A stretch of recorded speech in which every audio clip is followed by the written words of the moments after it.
Good news for the Ducks. They don't need anyone else in the transfer portal. Here we go. You are Locked On Ducks, your daily podcast on the Oregon Ducks, part of the Locked On Podcast Network, your team every day.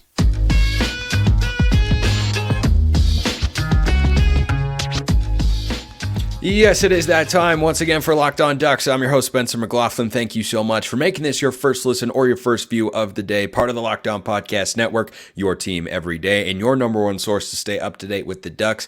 If you have not already, please like, comment, subscribe, rate, and review wherever you listen to or watch this show, which today is brought to you by FanDuel. Make every moment more. Right now, new customers join today. You'll get $200 in bonus bets if your first bet of $5 or more wins. Visit FanDuel.com/LockedOn to get started. Transfer portal talk, what to do with the non-conference slate as Oregon goes into the Big Ten, and questions about the line of scrimmage, all coming up on today's show. We start with the transfer portal, where Oregon has brought in, according to 24/7 Sports, a top 3 transfer portal class in the entire country. Now, that could be 1 or 2 spots slightly inflated because Dante Moore is in there and he's one of the higher rated recruits, and we don't expect him to make an impact in 2024, barring, of course, an injury to Dylan Gabriel. That's more of a 2025 recruitment. Of course, the one-time Oregon verbal commit, former UCLA Bruin, and now once again Oregon Duck. But Oregon has done a great job of attacking needs this offseason. And as I look at where the roster is, the 2023 and what's left of the 2022 recruiting class and the 2024 incoming class and the returners from last year's team and the transfer portal guys they brought in, Oregon doesn't have any more glaring needs. Now, there are spots where they could bring in a transfer, where you could see the Ducks add another player if someone comes available in the portal. I just don't see a glaring weakness anywhere. Go across the roster. Where is Oregon not solid in the 2 deep? Not just in the 1 deep, but in the 2 deep. Quarterback, Dylan Gabriel, Dante Moore, done. Running back, Jordan James, Noah Whittington, Jaden Lamar, Jay Harris comes in as a transfer, done. Right? You're good there. Wide receiver, Evan Stewart comes in from Texas A&M. Trayshawn Holden, Gary Bryant Jr., Tez Johnson, Jurion Dickey, Kyler Casper, all already there, done. Tight end, 3 deep, easy. T. Ferg, Patrick Herbert, Casey Kelly transfers, Kenyon Sadiq fills the slot, easy money. That's one spot offensively where, okay, maybe I could see it. I could see him bringing in a transfer tight end, but do they need to? No, it's not a need. It's, maybe they could. Offensive line. You bring back 4 guys that were de facto starters last year when you count Poncho. You got Poncho and Harper and Connerly. You bring in Matthew Bedford from Indiana. Cornelius is there. Even the reserve lineman. Davey Uli's probably one of the guards. You've got Feope Lalaulu at left tackle as a backup. Kawika Rogers probably one of the guys at right tackle as well. Don't see a need. Could, maybe, possibly. Benishad Strother's still in there. I don't see it. Defensively, the interior of the defensive line is the biggest group on either side of the ball that you could justify bringing in a transfer. They've already brought in a second-team All-Big 12 performer in Jamari Caldwell from Houston, though. Jordan Birch is back at the defensive end spot. You've got a trio of former true freshmen, soon-to-be true sophomore defensive ends in Mateo Uyunglele, Blake Purchase, and Tatum Tuioti, who were big on the defensive line at the edge position / outside linebacker for the Ducks. You've got a Marion Winston who is coming back. You've got a half a dozen or so defensive linemen that were in the 2023 class that were 4-star recruits that are poised to make a leap this year. I think it's one of the most fascinating elements of this Oregon defense to watch throughout the course of spring football as reports start to come out about who's running with the 1s, who's with the 2s, who could play, who's not, and maybe even who could transfer out in the spring transfer portal window. I think that along with the secondary, where again, Oregon has attacked the transfer portal. Cam Alexander, UTSA, All-American Conference selection. Kobe Savage, 2-time All-Big 12 selection. Brandon Johnson from Duke, 2-time All-ACC honorable mention. Jabbar Muhammad, All-Pac-12 second team this past year. Oregon does not need any more transfers. I love what they have done. Now, the linebacker position is curious. Somehow I've managed to hit just about every position group. They've even brought in Atticus Sappington, the kicker from Oregon State. He was 13 of 14 on field goals last year. Got 3 kickers in the room. You've got Gage here coming in, the 5-star, 6-star, whatever, true freshman from Westland. You've got Grant Metters in there from last year, and then you've got Sappington coming in as a transfer. You've got Ross James and Luke Dunn as punters.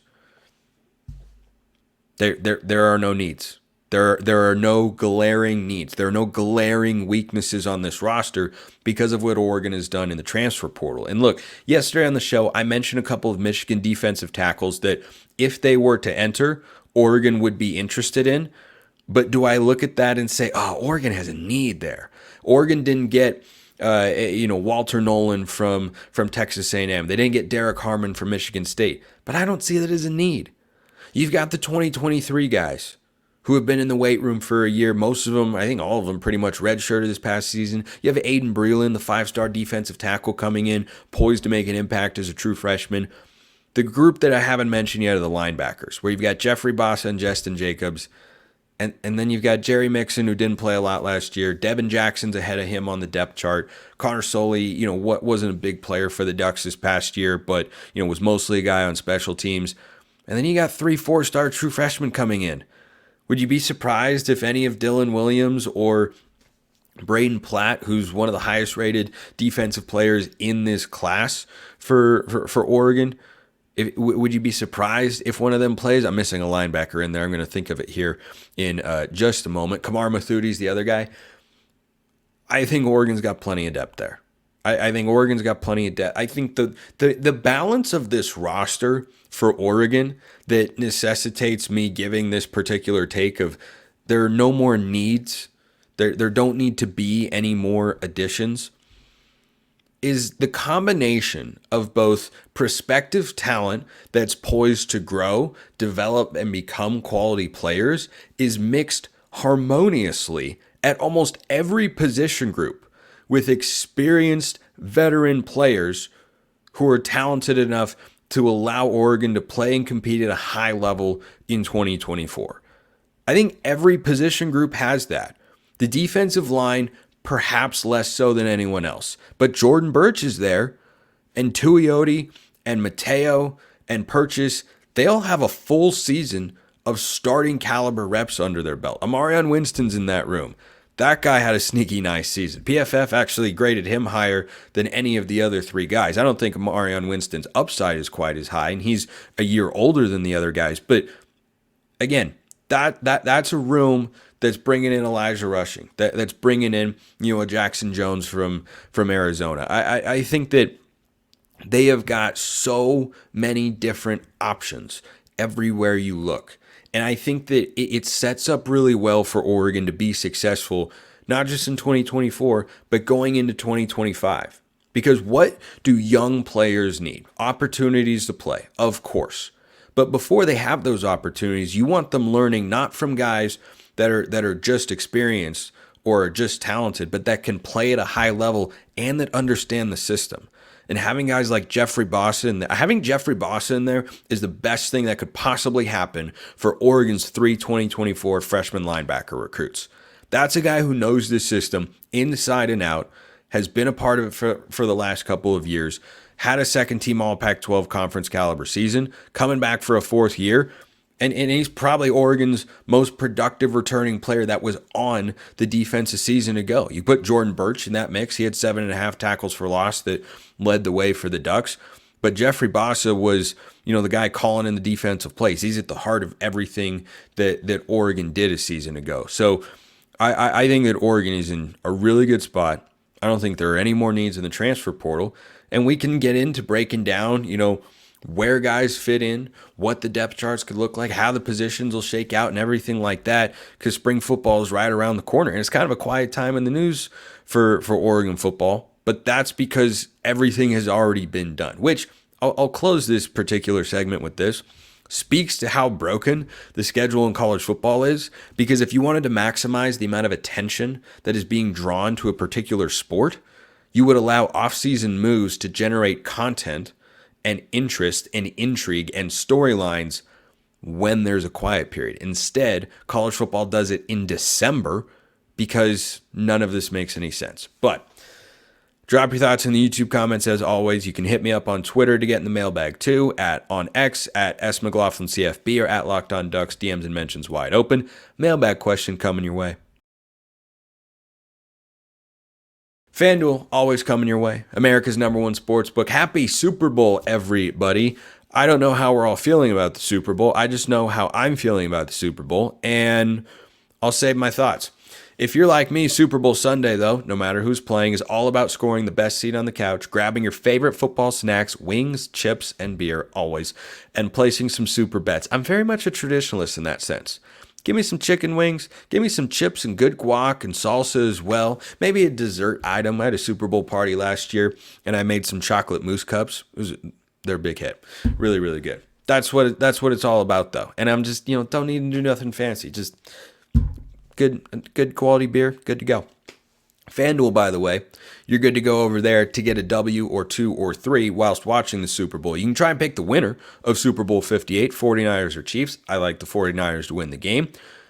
FanDuel also has bets for which players will score a touchdown, how many points will be scored, and so much more. New customers join today, $200 in bonus bets if your first bet of $5 or more wins.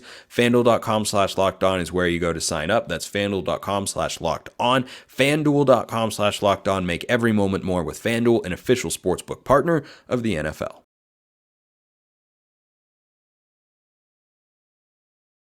Nothing like an ice cold second segment sip. Nothing like it. Absolutely nothing. Thanks so much for being tuned in. Like, comment, subscribe, rate, review, wherever you listen to or watch the show if you have not already. Special shout out to the everydayers out there, people who tune in either on podcast or on YouTube every day. Appreciate you all very much. So if you want priority mailbag access, by the way, go join the flock over at SUBTEXT and join the Locked On Ducks SUBTEXT community. Link in the description below. Wherever you listen to or watch the show, you get priority mailbag access. You can talk with me one-on-one. I check it a lot more often than social media and all sorts of other perks. This question came in: what should Oregon do with their non-conference slate as they go into the Big Ten? Well, this is a great question because Oregon going forward is apparently going to continue the civil war against the Beavs, something I'm strongly in favor of. And so as Oregon goes into the Big Ten, you can look at the model that college football has set up for scheduling and say, wow, teams have a lot of individual power. Indeed, they do. They can set their own schedules. And Oregon has canceled the Hawaii game for 2024. I don't know about 2031. They don't know about 2031. Why is anyone talking about 2031? Because scheduling in college football is fundamentally broken. But as Oregon looks to set their non-conference schedules going forward, I think the ideal situation, given that they're in the Big Ten, which is loaded, it's got a bunch of credibility and respect nationally, as it should. It's one of the big two conferences in the country, along with the SEC. Oregon doesn't need to load up on a non-conference slate, and Michigan is proof positive of that. So Michigan, the cowards, national champions, fully deserving. I'm not trying to take anything away from them right now. They canceled a home and home with UCLA. They were supposed to have one in 2021 and 2, I think. Might have been 2022 and 2023. They were supposed to play a home and home with UCLA. Instead, they bowed out of it. And both teams had cupcake non-conference schedules. But guess what? Because Michigan plays in the Big Ten, and they've got that game that everybody circles every single year against Ohio State, the game in college football, as it is so referred to, Michigan's record and strength of schedule did not matter. What do I mean by that? Of course, they had to be undefeated, but who they were undefeated against, it didn't matter. Michigan's non-conference schedule the last few years is a joke. Now, the way that a non-conference schedule can come into play and affect a team's season and the outcome you get is if Oregon doesn't make the Big Ten championship game and they're in an at-large contest for one of the 12 college football playoff spots that's not an automatic bid. So it can be a deciding factor. However, if you win big games in the Big Ten, as Michigan has shown, then it doesn't actually matter. Do you want it to come down to that or do you not? Here's the way I look at it. Oregon should have every year in their non-conference schedule Oregon State, an FCS opponent, and probably a winnable G5 game that could be respectable, could be decent, Boise State, like that's what they're going to have this year. Their non-conference slate is going to be Idaho to begin the season, Boise State, and Oregon State. I would be fine if that's Oregon's non-conference schedule every year. Now, I know they have planned out matchups and everything, but as we saw this year with Texas Tech, those can be moved.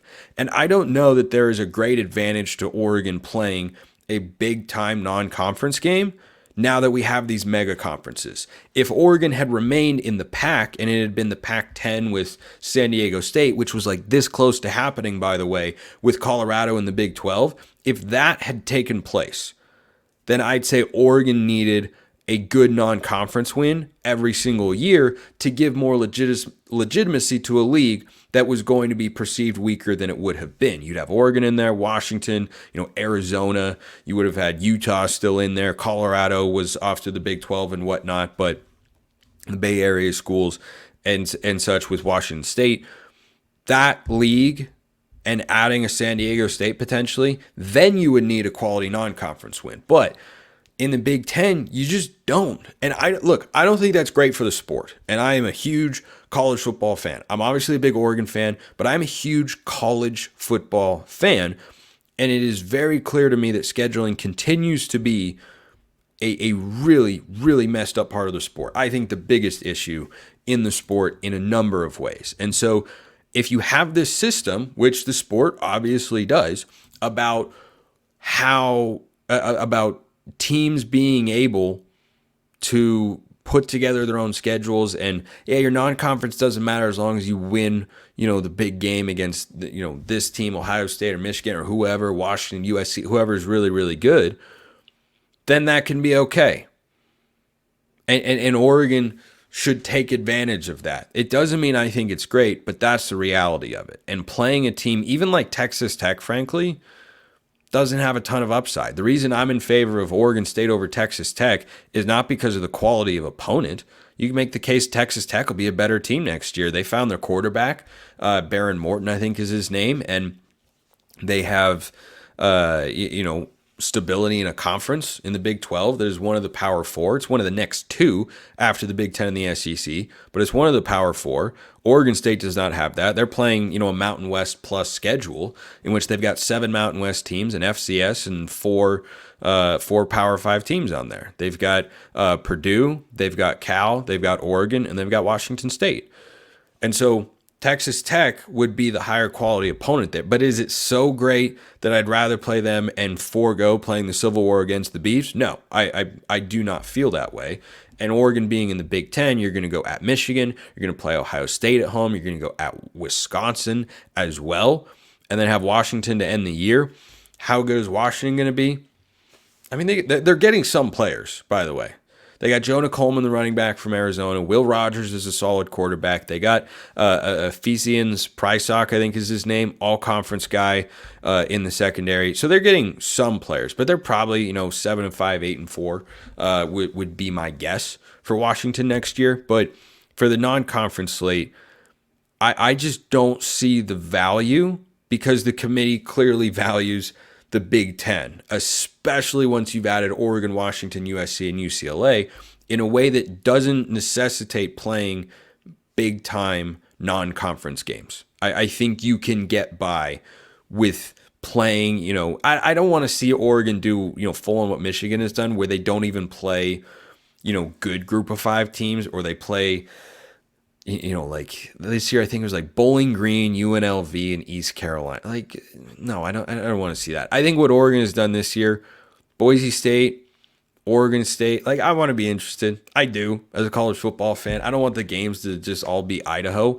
The person who sent this question also asked, well, could you just do 3 FCS schools? No, you only get one. You only get one FCS bye game before they stop counting towards your record. That's why everybody plays one. But then, Michigan has, of course, gone the extra mile and made sure they're playing teams like Bowling Green that are, not de facto FCS, but like they have no chance of pulling an upset there. They also have no chance of them being a quality win.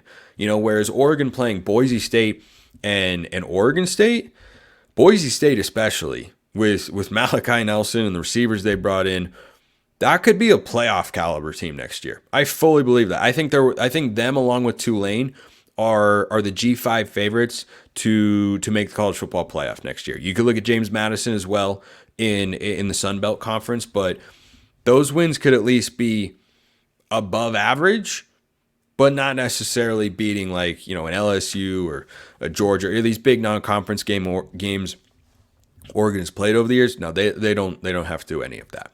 They do have to hold up at the line of scrimmage, though. That's a big thing in the Big Ten. Can Oregon do that? Can Oregon do that? Can you just stop for a minute and think about real life? I know we come to sports to escape from some of the crazy realities of life, but can we just talk for a minute about preparing for real life with our friends at Chase Medical? According to the FDA, pharmacies are running out of antibiotics like amoxicillin right now in the middle of the worst flu season in over a decade. Not what you want to hear. I can't imagine a more helpless feeling than needing a medication, not being able to get it. Chase Medical, thankfully, is here to help. The Jace case is a pack of 5 different antibiotics to treat a long list of bacterial illnesses, including UTIs, respiratory infections, sinusitis, skin infections, among others.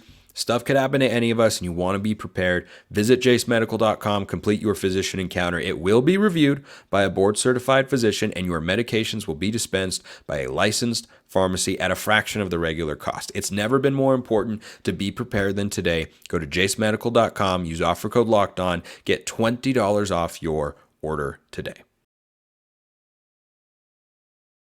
Mailbag questions, again, YouTube comments, X formerly known as Twitter, at @SMcLaughlinCFB or at LockedOnDucks, DMs and mentions always wide open. Can all this young and unproven, this from Oregon XYZ, D-line talent stand up against Ohio State, Penn State, and Michigan? Will the linebackers stuff the run versus Big Ten teams? Not much pass rush from the D since Kayvon Thibodeau left, and Dorlus was probably the best of them last year. Not saying they won't hold up, just question marks. Secondary looks great. So this is definitely culturally the biggest shift Oregon is going to adjust to or endure going to the Big Ten. The philosophy of a lot of teams in the Big Ten, often geographically driven, is they want to run the football, they want to be incredibly physical, and they're not going to throw it a ton. Why? They're in the middle of the country, and they play games in November and late October, and it gets cold, and it's hard to throw the ball. And it can be about physicality. By the way, not a lot of pass rush since Kayvon left. Do not agree whatsoever. In 2022, that was true. 2023, that is not true. Oregon had 34 sacks last year. 34. If your comeback is, well, they didn't pressure Washington. Yeah, that offensive line was awarded this thing called the Joe Moore Award, given to the best offensive line in all of college football. Turns out it's hard to generate pressure when a team can play at that level up front. So Dorlus was Oregon's best pass rusher a year ago. I fully agree. And those are big shoes to fill. I think bringing in Jamari Caldwell from Houston, second team All Big 12 guy, primarily, though not entirely, as a run stuffer, I think is something that is a good move for the Ducks. But certainly they need guys to, be able to hold up in those spots. The young and unproven defensive line are indeed going to have something to prove. I don't know if it'll be Ashton Porter or Amari Washington, Terrence Green, Johnny Bowens, Mikael Gardner. I don't know. There's so many different names from that 2023 class that could be poised to pop this year. Some combination of 2 or 3 of them are going to, in all likelihood, have to be productive on the interior of that defensive line. I think Oregon's pretty set on the edges. You got Jordan Birch as defensive end, and then at the edge position, the trio of sophomores that I talked about earlier, plus Elijah Rushing's coming in, the 5-star true freshman. So I think that for the Ducks, they have got the composite talent to match up with them, because Dan Lanning is recruiting and building this team in a way that he knows how from what Kirby Smart taught him at Georgia in the SEC. Does anyone have a question about SEC teams matching up physically with what we're going to see in the Big Ten? I don't know how much more Oregon can do recruiting this position, making it a high priority, having quality veteran players, having blue chip recruits along the defensive line. I don't know how much better they can get. And so I don't suspect Oregon's going to go into the Big Ten, where you will see some tremendously physical teams like Michigan, like Iowa. Wisconsin has been known for this over the years. I don't know exactly what it looks like under Luke Fickell and whatnot, but Illinois, has got a physical component to it. I don't anticipate Oregon having any problems because I've never looked at a Dan Lanning team, and aside from that Pac-12 championship game against Washington, felt like Oregon was out-physicaled or that they were just completely overmatched at the line of scrimmage one way or the other, which leads me into my next question here from Rusty Lad 12. From all I heard, the Big Ten D is another level. You think our O-line stacks up against them? 100%. 100%. I've got no questions there. I don't think that Oregon, in its current form, will struggle with a team out of the Big Ten who might be known for more physicality, because this offensive line, again, has been built in a way that resembles what Lanning saw in the SEC. And I think that the way that they're recruiting and the way they've brought guys back from last year is really, really important. And I think that their depth is solid, but the way that they played this past season should lead you to believe they only get better. Offensive lines, think about the 2018 season. Mario Cristobal's first year as head coach of the Ducks. That offensive line was all true freshmen. Might have been 2017 with Taggart where they were like almost entirely all true freshmen. And they were good, and they were well coached, and they were solidly recruited. Not as big recruits, all of them, but by the time 2019 came around, that unit was mauling people. And you had Penei Sewell at left tackle. That certainly helped in 2019 and whatnot. And he was there in 2018 too. But offensive lines grow as they play more together. And Poncho, Harper, Connerly, Cornelius were all starting players this year for the Ducks or played starter snaps. And they're all back. And I think that's huge. And I don't look at them and think, they're only good in pass block. Like Harper's probably the weakest run blocker of the group, right? Matthew Bedford probably starts at right guard from Indiana, literally coming from the Big Ten. I don't think this is a problem at all for the Ducks. I think this is actually going to be a strength for Oregon, is their ability to match up with Big Ten teams in the trenches. And as long as they are able to do that, Oregon's skill position players are better than just about everybody in the Big Ten. I mean, Ohio State is the only team that compares right now. Washington doesn't. Michigan doesn't. They've lost too much. Ohio State does. They got a great running back tandem. They're going to have good receivers. Emeka Egbuka is there. They're going to have some more unproven guys in that respect. But I think that Oregon is in a really, really good spot. And as long as the trenches hold their own, they're going to have plus skill position guys on both sides of the ball. And I fully anticipate both the offensive and defensive lines being in good shape. Let's end with this question here from NCensorship874. When we have a slow Duck Sports News Day, this kind of qualifies. Can you go through all the different terms we have for the defensive side of the ball these days? I'm old. I never played the game other than in the backyard. I'm a cyclist. That's my jam. Mad respect. And I remember when it was only strong side and weak side for the D. And as I recall, that's the side the tight end is on. Well, that's still true. What are the specific differences of boundary and field DB or safety, Sam, Mike, and Will linebackers? And I'm now seeing quote-unquote star. I don't know, dude, but I want to learn so I can be more informed. Love your show and go Ducks. Happy to answer these questions as best I can. I didn't play that much football, so you can judge my qualifications as much as you like. I've covered the sport for a very long time. I've watched it for a very long time. I also, during the season, have a weekly one-on-one conversation with a Division I FCS football coach. So, to say that my football lingo is solidly above average per se, I think is a fair assessment. Now, the terms you asked me about in here, Sam, Mike, and Will linebackers. That's something that I remember learning in middle school in a typical 3 linebacker look, which Oregon doesn't run because they run a 4-2-5. 4 guys up front is their base personnel, 2 linebackers and 5 defensive backs. Sam, Mike, Will is strong side, middle, and weak side linebacker. Oregon has 2 linebackers, the Mike and the money backer.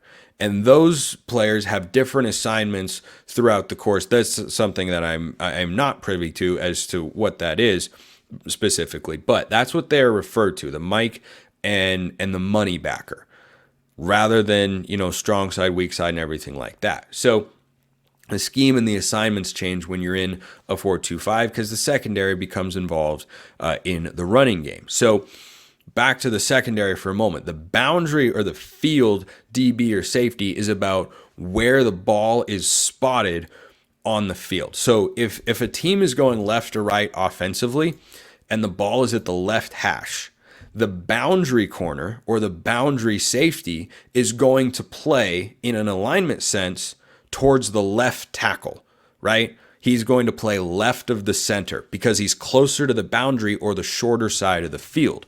The field safety or corner, if this is how a certain subgroup or personnel package is choosing to identify players, is playing towards the more open side of the field. Those skill sets and assignments are determined throughout spring football and when the depth chart comes out. So that's what all of that sort of means at a very rough level. As for what their specific assignments are, that depends on the play call, right? Where your run fit is, who you're guarding, how you shift coverage, whether or not you switch if a guy goes in motion or pass off this assignment here or there. That's all stuff they work on at practice. The last thing you asked about is the star position. So this is the guy who is in between being a linebacker and a safety. He's kind of like a rover, right? Really, he's a safety. And a number of guys can play this spot. The best star or nickel safety is also what you'll hear this referred to that Oregon has had is Javon Holland. Javon Holland is really, really good. And what he is someone who has to be able to play at all three levels. He'll be asked to guard receivers, running backs out of the backfield, or tight ends.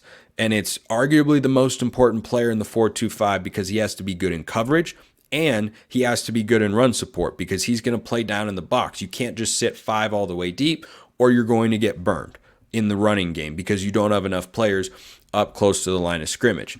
The nickel or the star position is most likely going to be filled by Brandon Johnson from Duke. That's what he kind of played over there. He'll be in the slot most of the time. He's not going to play on the outside. He's going to guard people on the interior, whether that's a tight end or a running back that motions out or sometimes a wide receiver as well. But that guy has to be the most versatile player on your defense, and I think for Oregon, that's what Brandon Johnson was brought in to be. Hope that helps. Keep the questions coming. Appreciate everyone listening. I'll see you next time. Have a wonderful rest of your day, and go Ducks.